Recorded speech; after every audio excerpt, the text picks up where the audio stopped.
तो फिर से अपने सबके देखा रहल छियै दृश्य में जे ओजका दृश्य केहन छै।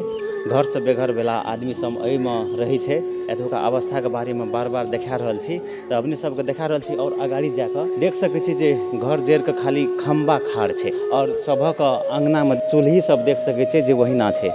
अखन क्या दिन से जे छै अखन एहिमे खाना नहीं बनल हेतै। ई बड़का पीपर गाछी छै।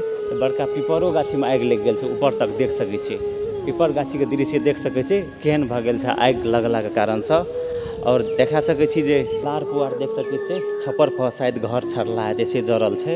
और एहिठाम इहो सुनना में आयल छै जे एकटा गायो जरि गेल छै। तो अपने सब देख सकै छी तिरपाल टांग के आदमी सब एही में रहै छै। आब कते दिन समस्या एहि सब के छै से अपने सब अंदाजा लगा सकै छै।